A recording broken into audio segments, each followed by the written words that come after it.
Let's talk about both the causes of the Great Depression as well as the New Deal. During the 1920s, you have a boom and then a bust. The bust was caused by a number of factors. First of all, you have buying on credit. People were trying to buy a lot of new things that came out, like vacuum cleaners and electric irons. They couldn't afford for them, so they borrowed from the store but never paid back the credit. In addition, you have speculation of stocks. People were buying up stocks left and right, things that they couldn't afford, so they bought them on margin, which is when you put down 10% and you promise to pay back the other 90%. However, that always wasn't the case. In addition, you have overproduction of crops. This affected farmers. Farmers never got high prices for their crops. They tried, remember, during populism. They wanted to have more silver in the currency. It never happened, so they kept on applying themselves more and more and more of a surplus that they just couldn't sell, so the prices went down. Europe also had problems. There was a global depression which affected America selling goods over to Europe. In addition, you have bank failures. When banks have people's money, they loan it out to businesses. That's how they make money, and people also borrowed them to buy homes and other items. However, when word got back that possibly a bank wasn't solvent, which means open for business in a legitimate way with money, well, people would line up around the corner and pull their money out. That only made those banks close their doors forever. All of this adds up to October of 1929, where you have the stock market crash, and that wiped out millions and millions of dollars of people's earnings. Just remember, though, a lot of people did not own stock, but they were affected anyway. So what happens is President Hoover, he's got to do something while people are living in Hoovervilles, which are shanty towns that are lining up around the country. He has two things that you should know about. First, he has the Smoot-Hawley tariff, which is looking to raise prices to kind of save American goods, especially farm goods. In addition, you have work projects such as the Hoover Dam, which was called the Boulder Dam back then. Public works projects is when the government pays people to do a lot of jobs. And the idea is when the people make money, that money is then spent all around the economy and it's good for everybody. But it wasn't good enough for Hoover, and he gets voted out in 1932 because FDR, Franklin Delano Roosevelt, promises a New Deal for all Americans.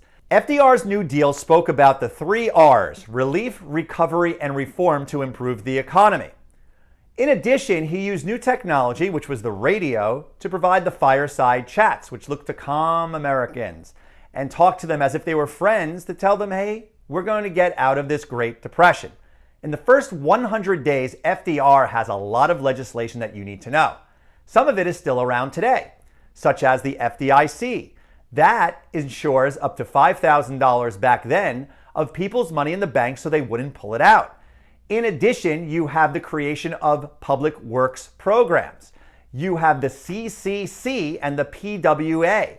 The CCC is the Civilian Conservation Corps. The PWA was the Public Works Administration. The CCC was known for conservation, similar to what we saw with Teddy Roosevelt. This is young men getting paid to plant trees in the park, and they would receive a paycheck. And this is what we talked about before under Hoover, a public works program. There will be others. In addition, for the farmers who are dealing with a lot of problems, including the Dust Bowl, which is where places such as Oklahoma and northern Texas, where the soil turned to dust and ruined people's farms. Well, farmers needed some relief, and the relief they got was the AAA, the Agricultural Adjustment Act, that paid farmers not to plant. The idea was to decrease the amount of surplus and raise farm prices. Also, you have the NIRA, the National Industrial Recovery Act. That created the NRA, the National Recovery Administration. They put up the Blue Eagle everywhere to people who listen to fair codes of practice for businesses. The idea was to have fair competition. FDR didn't want one business getting so much stronger than the other, so he tried to streamline a lot of things about prices and wages and perhaps even materials. One thing that he also did as part of the NIRA was include help for the workers. Section 7A led to an increase in collective bargaining. That meant that employees and employers would come together to figure out their contracts. We see a massive increase in unionization at this time. During the 100 days, you also have the creation of the SEC. Still around today, the Security and Exchange Commission is supposed to make sure that unfair trading practices in the stock market don't happen. Also, you have the TVA, the Tennessee Valley Authority. That created a massive power plant in the southeast to provide both electricity and jobs for people. Just like we've been saying, the more people working, the more that people will spend in the economy and try to get us out of the Great Depression. But there was a problem. People thought that FDR was using too much power. This led to the Supreme Court declaring the NIRA unconstitutional, as well as several other programs. You should know about the Schechter Poultry Corporation case.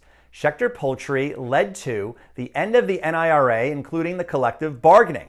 FDR didn't know what to do about the Supreme Court. He even thought about packing the court. That was a scheme that would have Congress increase the size of the court and then have FDR appoint justices that were loyal to him. It never happened, and people criticized FDR for even thinking about it.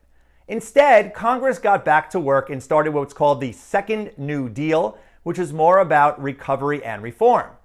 They had the Wagner Act, which brought back rights to the workers. It led to the creation of the CIO, eventually, which is one of the biggest unions that is still around today after it combined with the AFL. Also, during the Second New Deal, you have FLSA, the Fair Labor Standards Act, which created a minimum wage and tried to get rid of a lot of the child labor that was still going on in the country. Furthermore, you have one of the biggest programs in the history of America, Social Security. Still around today, the Social Security Act was supposed to take care of the elderly who couldn't lift shovels to work the other jobs.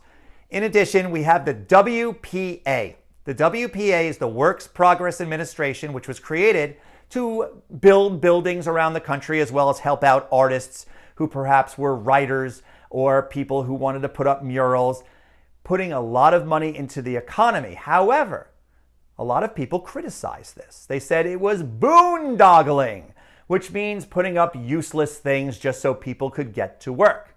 There are many people who criticized the New Deal as well as hailed it as successful.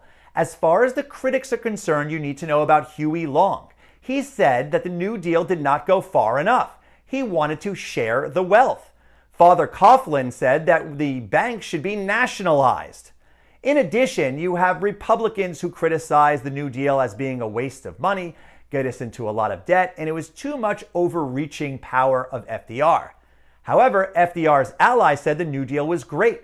It was creative. It never really went beyond the lines of democracy. The government did stuff, and it hired a lot of people in the process.